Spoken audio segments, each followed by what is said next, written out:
So, Frank, we have said we'd like to talk about that cocktail of tough love and fierce compassion and how that cocktail can be beneficial. So it might be useful for us to share what our take is on each of those and how they might work in the workplace.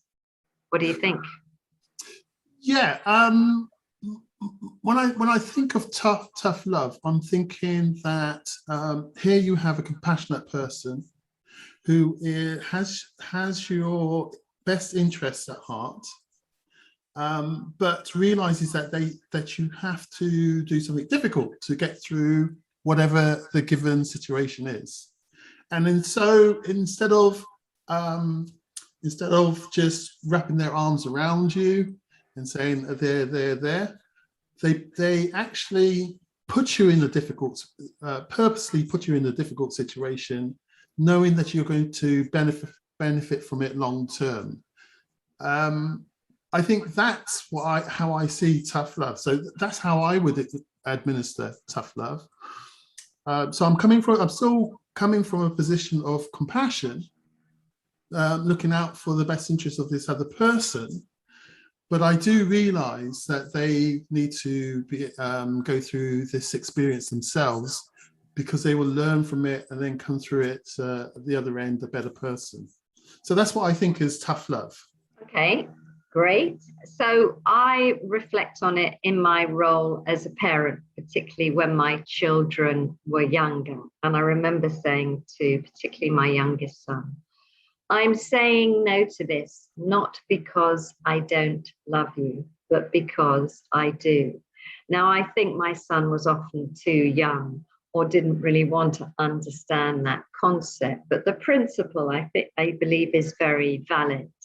And a different way of saying that applies in the workplace.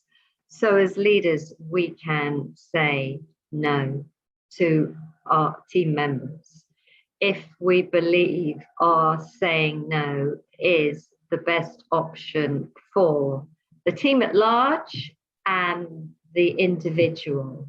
So saying no is not necessarily an act of not showing compassion or not showing love.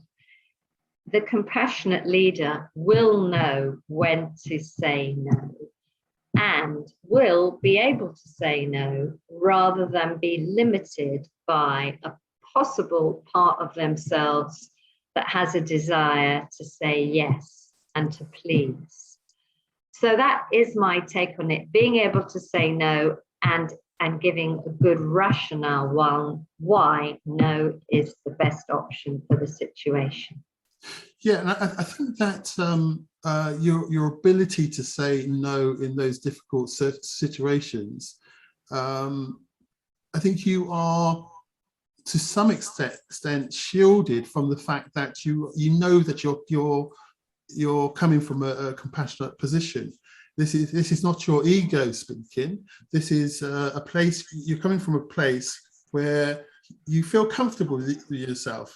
You know that it's difficult. You can set that to one side. This is a difficult task. And I appreciate the fact that you might not like what I'm saying to you, but this is the best approach. This is genuinely, I've thought about it. This is the best thing that we can do at this particular time. Yeah, and I think the key to it, as always, is any time that you make a decision from a position of compassion, I think that you're on good solid ground. And I very much like the piece you said, that to say to a team member, I completely understand you might not like my decision. So that is really showing compassion in the form of understanding and empathy. So that's a wonderful demonstration of that. And it's a great way to introduce a no, to understand the team member's perspective first. And also tough love or fierce compassion would provide the rationale as well as, so my response to this request or decision or whatever is a no. and this is the rationale, and then there's an understanding of how that might land for the team member who is receiving a no. So there's really taking time to give a good comprehensive explanation as to the rationale of the no, the understanding. And for me, that is probably one of the most, if not the most effective ways of saying no. I'm aware we've probably got about 3 minutes left, so wondering if you have more to add. Yeah, I just wanted to just focus on for a little bit on taking of time to make the decision. I think that's really important, because from the other side, from the recipient of the no, they'd like to, it gives you some comfort if you think that somebody's at least considered it, and therefore taking the person making the decision, taking time, gives off that that signal that this has been considered. It's not just no, you can't. I've actually considered it. I've given this some thought. I've taken into considerations your position on this, and this is the decision I'm making. And investing time and demonstrating that time has been invested, for me, is another demonstration of compassion. Your thinking matters to me. I'm taking time to consider at length your proposal.